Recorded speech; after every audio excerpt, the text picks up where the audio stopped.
Okay, so you want to own a trucking fleet. Picture it. Your name on the door, a yard full of rigs, freight moving day and night, money coming in while you sleep. That's the picture. And honestly, it's not entirely wrong.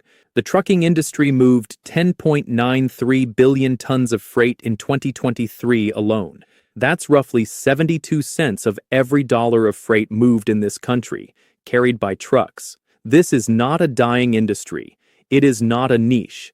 It is the circulatory system of the American economy. So why do roughly 80% of new trucking carriers fail within their first 18 months of operation? Here's the part nobody tells you at the beginning. Trucks moving means nothing. What matters is what it costs to move them. And that number, the all-in cost per mile to operate a commercial truck in the United States right now, sits at approximately $2.26 per mile. That's not fuel alone. That's not just the driver's wages. That's the full load, fuel, tires, maintenance, insurance, financing on the truck, licensing, compliance, and every mile the truck runs empty repositioning for the next load. $2.26 per mile, per truck. Run a 100-truck fleet an average of 100,000 miles per truck per year, and that floor, just the floor, is $22.6 million before you've made a single cent of margin. Now here's the question the industry actually runs on. At what rate per mile are you hauling freight? Because if that number is close to your cost number, you are not running a business. You are running a very expensive treadmill. The fleets that build durable, profitable operations don't win by running more trucks. They win by controlling what goes in them. That's the mechanism, and we're going to build it from the ground up. Before a single mile gets driven, you have to own the equipment. Let's build the acquisition stack for a regional mid-size fleet.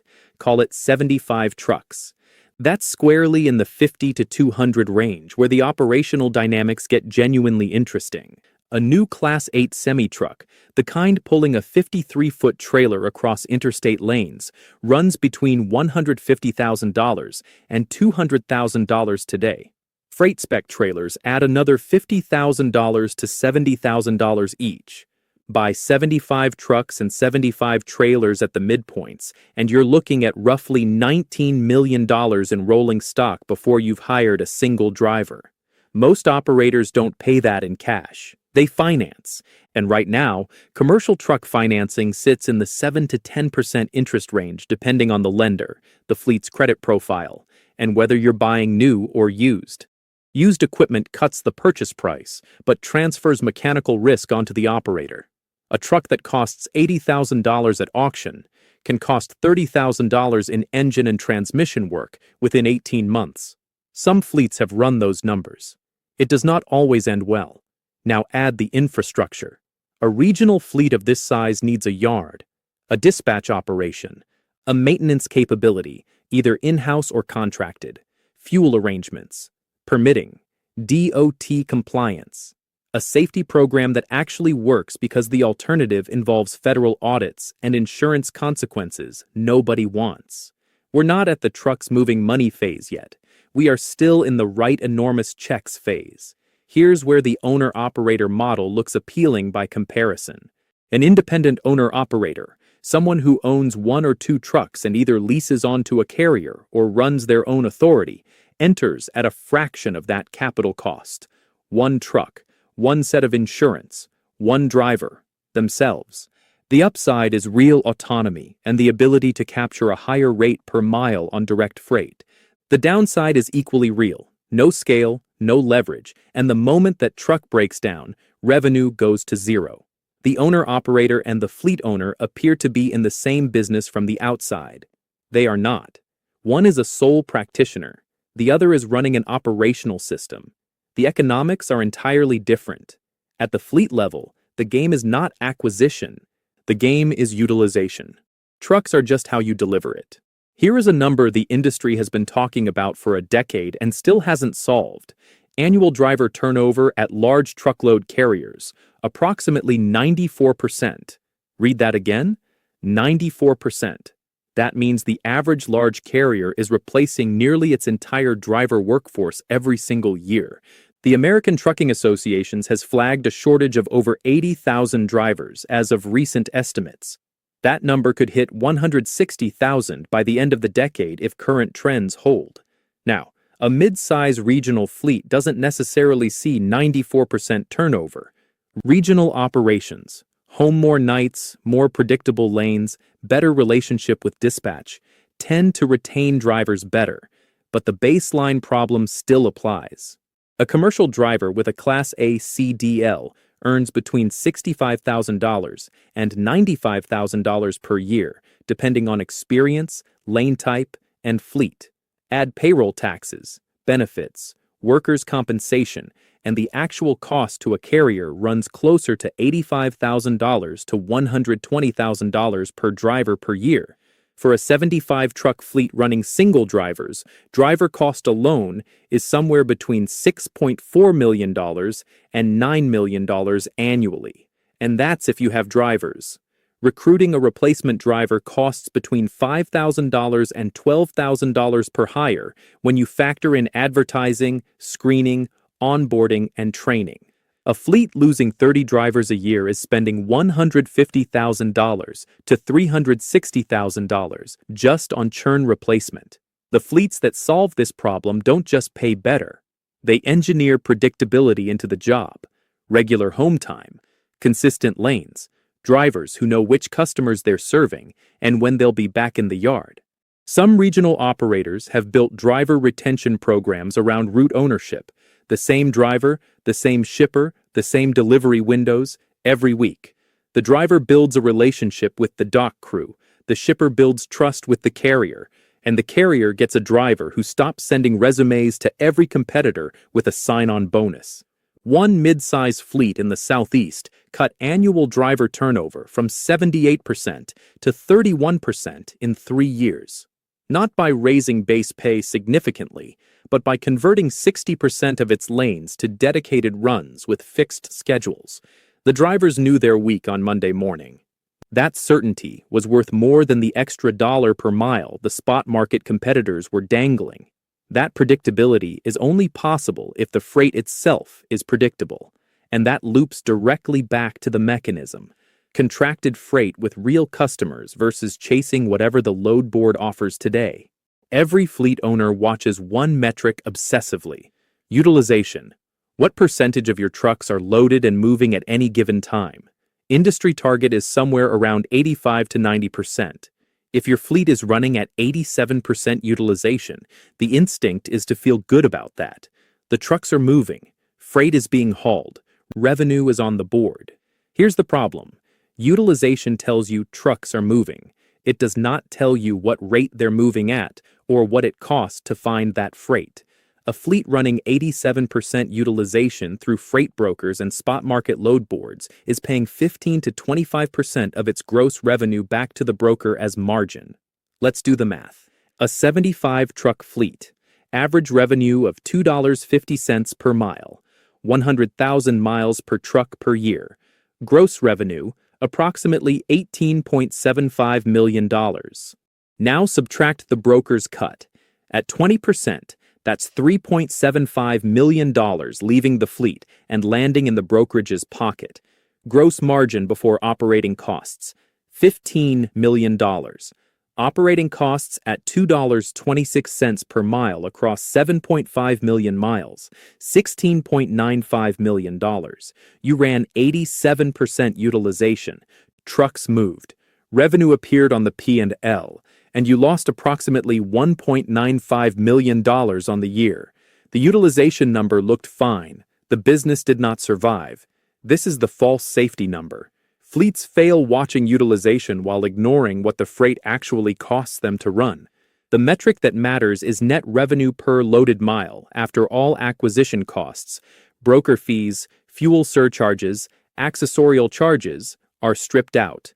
There's one more cost hiding in the broker-dependent model that most outsiders don't think about: cash flow. Brokers typically pay carriers in 30 to 45 days. A fleet has drivers to pay every week, fuel to buy every day. To bridge that gap, many carriers use freight factoring, selling their invoices to a factoring company at a discount of 2 to 5% to get cash immediately instead of waiting. On $18 million in gross revenue, factoring at 3% costs the fleet $540,000 per year. Add that to the broker margin already extracted, and a carrier in this model is paying enormous sums just to access its own money and to find its own freight. That's not a business model. That's a fee structure. When you track net revenue per loaded mile, the load board looks different. The broker relationship looks different. And the value of a direct shipper contract becomes immediately and almost uncomfortably obvious. Two cost lines in a trucking operation will not compromise with you. The first is fuel. Diesel accounts for roughly 24 to 28% of a fleet's total operating cost. For our 75-truck regional fleet, running 7.5 million miles at roughly 6.5 miles per gallon, that's approximately 1.15 million gallons of diesel per year. At $3.80 per gallon, which is a reasonable recent average, fuel spend is $4.37 million annually. A 20-cent swing in diesel prices moves that number by $230,000 in either direction.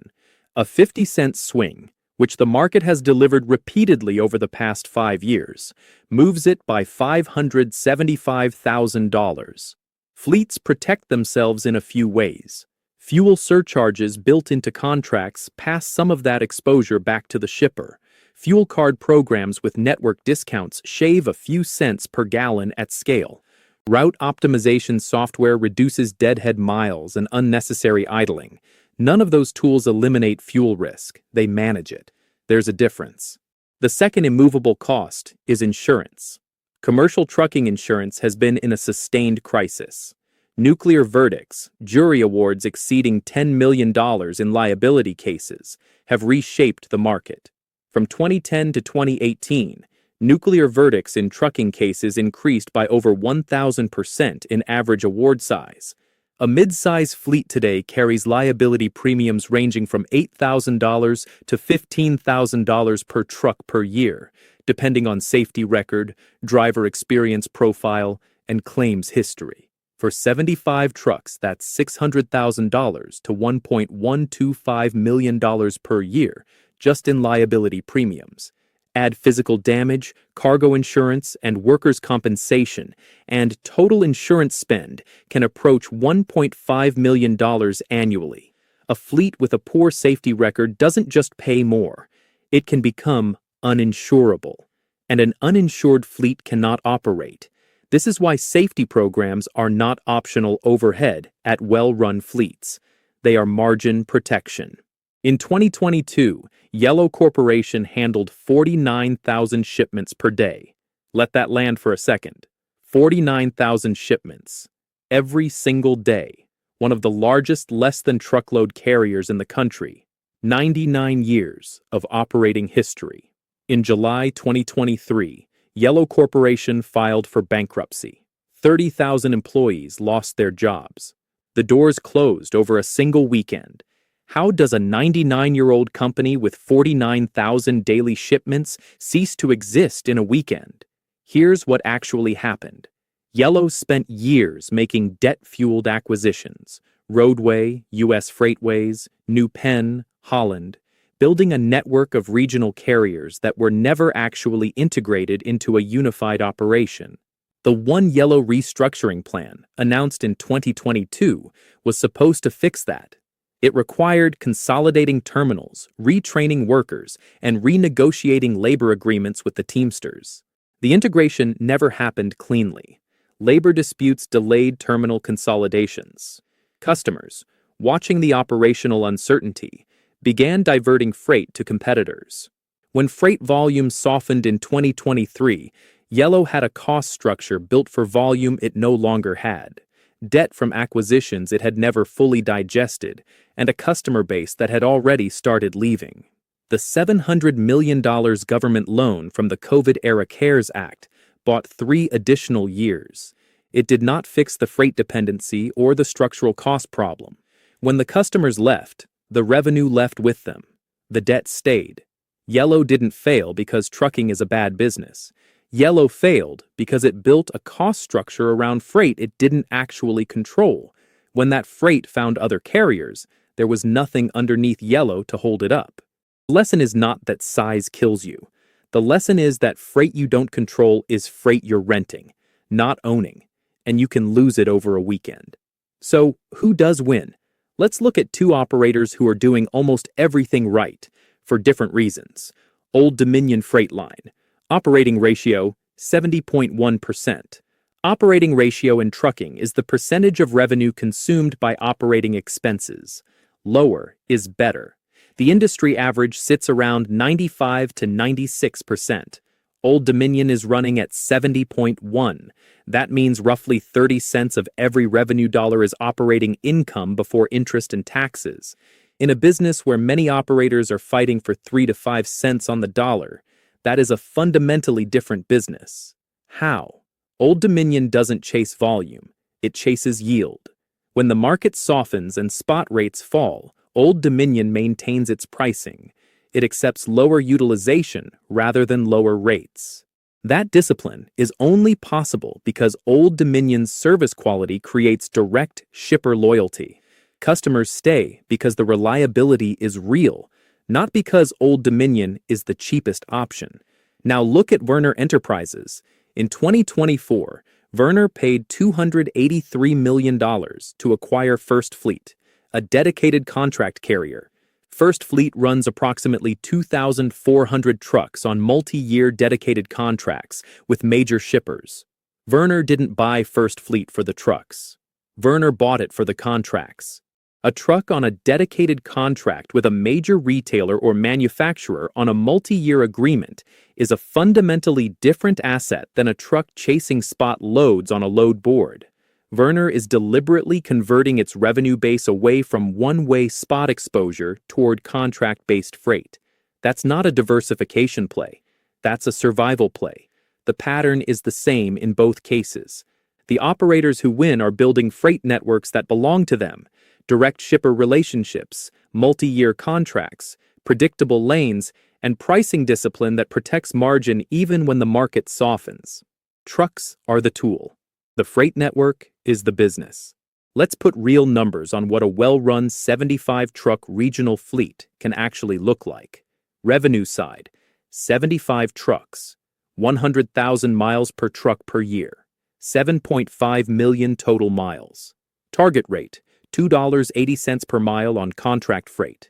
Gross revenue, $21 million. That rate assumes a mix, roughly 70% dedicated contract freight at $3 to $3.20 per mile, and 30% direct shipper spot freight at $2.20 to $2.40 per mile. No broker-dependent freight in this model. Cost side, operating costs at $2.26 per mile, $16.95 million. Add insurance, $1.3 million. Add administrative, dispatch, and compliance overhead, approximately $800,000. Total cost load, approximately $19.05 million. Operating income, approximately $1.95 million. Operating margin, approximately 9.3%. That's not a home run. But in this industry, 9% operating margin at a 75-truck regional operation is a disciplined, durable business. Now compare that to the broker-dependent model at the same truck count and utilization. Same gross revenue. Subtract $3 million to $4 million in broker fees. Operating income turns negative. Same trucks. Same miles. Completely different business. The fleet that builds direct shipper relationships, even if it takes 2 or 3 years to establish them, is building something that compounds over time. Each contract renewed is a lane locked in. Each shipper retained is a piece of the freight network that competitors can't easily poach. That network becomes the moat. And the moat is what makes the business sellable, scalable, and survivable when the next freight recession arrives. Because it will arrive. Here's what that 9% margin actually buys over time. Year 1. Operating income of roughly $1.95 million. Debt service on the equipment financing takes a significant portion of that. What remains goes back into the fleet, a maintenance reserve, a driver retention fund, and the sales effort to land the next direct shipper contract. Year 3. If the fleet has converted another 15% of revenue from spot to contract, broker fee drag drops further. Operating margin expands toward 11 or 12% without adding a single truck. Year 5. The fleet has a documented track record. Shippers renew because the service is real. Insurance stabilizes because the safety record is clean. Drivers stay because the lanes are predictable.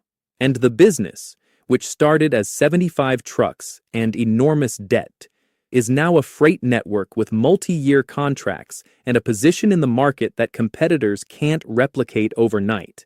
That's what gets acquired at a premium. That's what survives the next rate compression cycle while the load board operators park trucks and look for bridge financing. So, should you own a trucking fleet? Here's the honest answer. If you believe the business is about trucks, the answer is probably no. The capital requirement is enormous, the margins are thin, the cost exposure, fuel, insurance, labor, does not negotiate, and the market will test you at exactly the wrong moment. But if you understand that trucks are the delivery mechanism for a freight network you are deliberately building, the answer looks different.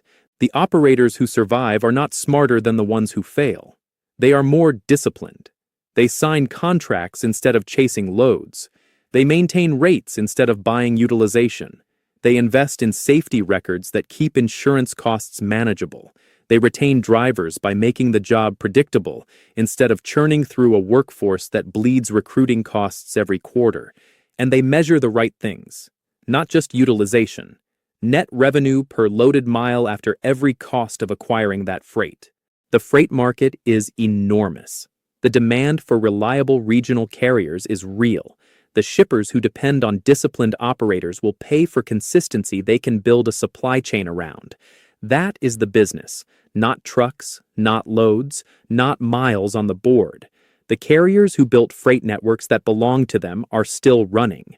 The ones who chased utilization without asking what it actually cost are parked. You can see their trucks at auction right now. The logos are still on the doors. The business is a freight network that keeps your trucks full with freight that actually pays. Build that. Protect that. Run the right freight, not just more freight. That's the whole game.